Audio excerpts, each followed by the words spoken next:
اپنا آپ ہی دیکھتے رہتے تھے. گرچہ آئینہ دیکھنا بری بات نہیں، لیکن صرف اپنا آپ ہی دیکھتے رہنا اور ہر وقت دیکھتے رہنا خدا مجھے ایسی خدائی نہ دے کہ اپنے سوا کچھ دکھائی نہ دے.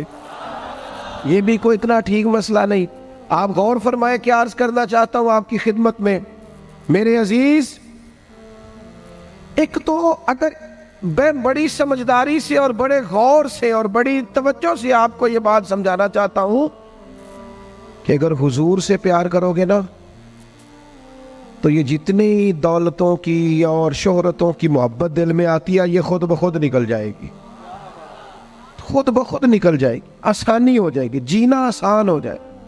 دوسری بات آپ کی خدمت میں عرض کروں، ہم نہ تازہ دم نہیں رہتے، ہم پریشان رہتے ہیں، ہم بور ہوتے ہیں، ہماری طبیعتیں بعض اوقات جلد بازی کرتی ہیں، ہم بعض اوقات الجھ جاتے ہیں، قرار تلاش کرتے ہیں. اس قرار کو تلاش کرنے کے لیے پھر بعض لوگ الٹی سیدھی موویز دیکھتے ہیں.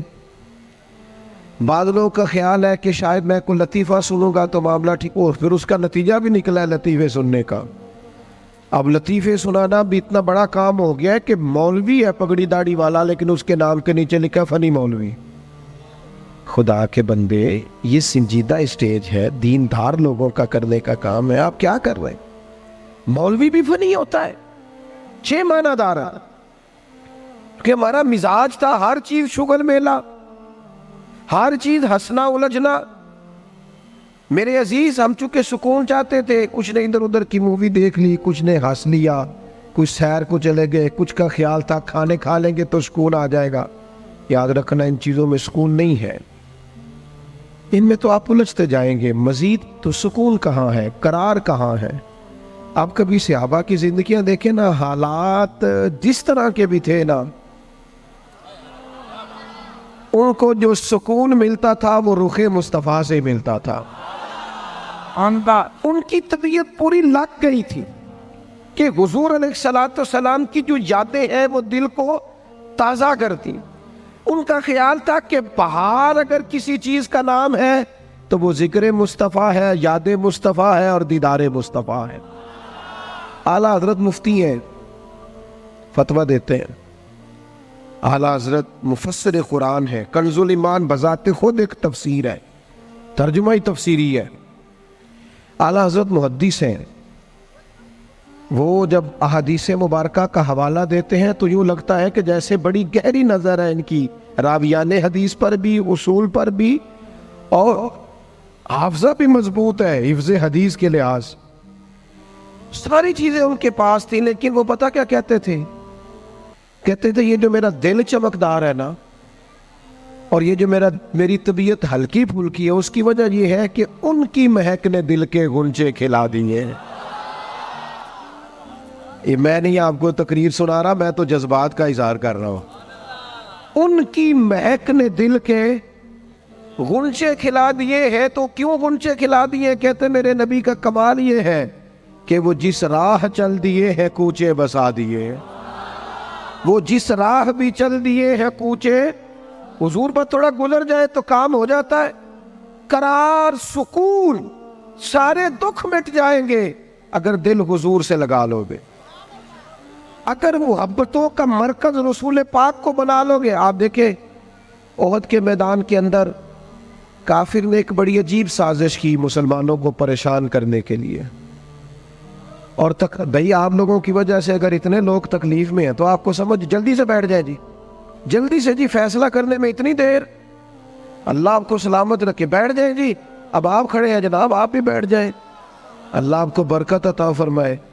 اچھا ایک بندہ محفل میں کھڑا ہو جاتا ہے موبائل لے کے، اللہ انہوں سمجھنا چاہیے کہ باقی سارے کل بھی ہیں موبائل. خدا کے بندے آپ کی وجہ سے اتنے لوگ پیچھے اگر پریشان ہیں تو آپ کو سمجھنا چاہیے اس چیز کو. اللہ تعالیٰ آپ سب کو ہنستا اور مسکراتا رکھے. نبی پاک کی ذات سے جب آپ کی کامل وابستگی ہو جائے گی نا تو حضور کی ذات والا کا پیار، اور پیار لاروں والا نہیں ہونا چاہیے خالی جلسے محفل میں اور مائک ہاتھ میں آیا تو عشق کا دعویٰ تگڑا، خالی اس طرح نہیں. تنہائی میں بھی تو روئے حضور کی بارگاہ. ایک محفل میں ایک دفعہ حاضر تھا تو ایک نعت خواں بچہ میرے پاس آیا، کہنے لگا جی میری سفارش کر دیو، میں بھی حضور دی بارگاہ چ حاضری لوانی ہے۔ میں کہ پتر تو گھر جا کے پڑھ لے، اتنے بھی حاضری لگ جائے گی کہ 4000 بندہ چاہیے حاضری لوان لی۔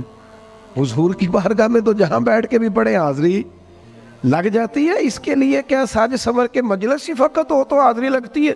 یہ بھی اعلیٰ حاضری ہے، پر وہ تو واللہ وہ سن لیں گے اور فریاد کو پہنچیں گے ہم۔ بس اتنا تو ہو، کوئی فریاد کرے دل سے، تو بات تو دل سے کر۔ آپ کی جب کامل وابستگی حضور سے ہو جائے گی نا، تو یہ غربتوں کا ڈر، یہ پریشانیاں، یہ آزمائشیں، ایک جگہ رونا نہیں رویا حضرت بلال نے کبھی اپنی غریبی کا، ایک جگہ پریشان نہیں ہوئے کبھی حضرت سلمان فارسی کے میں پردیسی ہوں، ایک جگہ بھی کبھی جناب صہیب رومی کو تکلیف نہیں ہوئی۔ کیوں بلا؟ اس لیے کہ حضور کی محبت ایسی دوا ہے جو ہر بیماری سے شفا عطا کر دیتی۔ احد کے میدان میں کافروں نے ایک چال چلی تھی، ان کو پتا تھا کہ کون سی بات مسلمانوں کو زیادہ پریشان کر سکتی ہے۔ انہوں نے ایک افواہ پھیلا دی تھی کہ معاذ اللہ حضور کو شہید کر دیا گیا۔ اس کی وجہ سے شدید پریشان ہوئے صحابہ، اور جنگ کے جو نتائج برعکس آئے اس کی بڑی وجہ یہ افواہ بھی بنی۔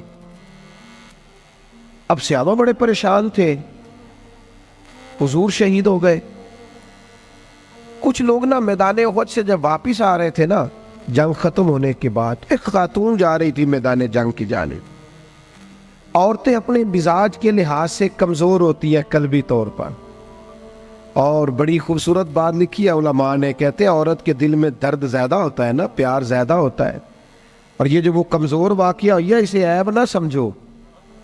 اسی لیے تو اللہ نے بچے کو پالنے کا ذمہ اس کا لگایا ہے کہ وہ شفقت زیادہ رکھتی ہے، محبت زیادہ رکھتی ہے، درد دل زیادہ رکھتی، اس لیے جس درد سے وہ بچے کو پال لیتی ہے نا۔ میرا بیٹا ایک دن گھر میں کچھ پکا ہوا تھا، اس کی اماں کہنے لگی کھانا کھاؤ، کہندا ہے میں نہیں کھانا۔ وہ دی اماں کہندی میں بڑا زور لایا، بڑی محنت کیتی، بڑی گرمی چ پکایا، اج تے ہی کھانا پڑا ہے۔ کہنے لگا میں نہیں کھانا، میں آرام سے کھانا کھا رہا ہوں۔ اب وہ ماں بیٹا بحث کر رہے ہیں، تھوڑی دیر گزر گئی تو مینوں کہندی تسی کیوں نہیں بول دے؟ میں کہا مینوں پتہ ہے کنے جیتنا ہے، تھوڑی دیر بعد کھلو جو، مینوں پتہ ہے کنے جیتنا ہے۔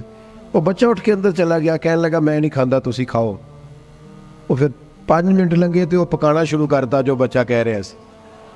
تو میں کہا میں تو پتہ ہے نا نتیجہ کی ہے، تو اس بحث میں جانے کی ضرورت ہے، اس لیے کہ ماں اولاد کے سامنے ہمیشہ ہی ہار جاتی ہے۔ وہ اولاد کے سامنے جیت سکتی، وہ نہیں جیت سکتی نا، شفقت ایسی ہے۔ عورتیں مزاج کے لحاظ سے اللہ تعالیٰ نے نرمی دی ہوتی، اس کو عیب نہ جانا جائے، یہ اللہ تعالیٰ نے انہیں ودیت کی ہے چیز۔ تو خاتون جا رہی ہے میدان احد کی جانب، وہاں سے صحابہ آ رہے، تو خاتون پوچھتی ہے صحابہ سے حضور کا کیا حال ہے؟ تو ایک صحابی اپنے لہجے میں گویا کہنے لگے خبر مشکل ہے پر تجھے سنانی بھی ضروری ہے، اس جنگ میں تیرے بھائی کا انتقال ہو گیا ہے۔ بہن کے لیے اس سے بڑی بھی کوئی خبر ہوگی کہ بھائی کا انتقال ہو گیا؟ وہ خاتون نے یہ خبر سنی، اِنَّا لِلَّهِ وَإِنَّا إِلَيْهِ رَاجِعُونَ پڑھا، آگے گزر گئی، اگلے صحابی سے جا کے پوچھتی ہے حضور کا کیا حال ہے، اور بے چین ہے، دوڑی جا رہی۔ یہ میری بات کو سمجھے آپ، کسی ایک جگہ جب آپ کی محبت کا غلبہ ہوتا ہے تو پھر بعض غم لگتے ہی نہیں، آپ کی کیفیت ہی اور ہوتی ہے زندگی گزارنے میں۔ آگے بڑھی، ایک اور صحابی ملے، ان سے پوچھتی ہے حضور کا کیا حال ہے، تو کہنے لگے میرے پاس تیرے لیے ایک بڑی سخت خبر ہے، تیرے شوہر کا انتقال ہو گیا۔ اس نے تھوڑی دیر کے لیے خاموشی اختیار کی، اللہ کی رضا پہ راضی رہنے کے کلمات ادا کی اور آگے بڑھی۔ ایک اور شخص سے سوال، یہ ذرا سوچتے جانا، یہ خبریں اگر اچانک ملیں، بھائی چلا گیا ہے، باپ چلا گیا ہے، اس کو سوچنا، اپنے اوپر طاری کرنا، خدا نہ کرے ایسا ہو، پر جب خبر ملے تو کیفیات کیا ہوتی ہیں۔ وہ خاتون آگے بڑھی تو ایک شخص اور ملا، پوچھتی ہے ذرا بتاؤ نا حضور کا کیا حال ہے؟ تو کہنے لگے میرے پاس تیرے لیے خبر ہے کہ تیرے والد بھی اس جنگ میں شہید ہو گئے۔ بیٹیوں کا تو میکا ہی باپ سے ہوتا ہے، ماں سے ہوتا ہے. والد چلے گئے، تھوڑی دیر کے لیے گردن جھکی، کلمات ادا کی، اور پھر یہ پوچھتی ہے صحابی سے، والد چلے گئے، بھائی چلے گئے، شوہر چلے گئے، مجھے بتاؤ کہ میرے نبی پاک کا کیا حال ہے؟ تو صحابی کہنے لگے الحمدللہ میں زیارت کر کے آیا ہوں، رسول پاک بالکل ٹھیک ہے.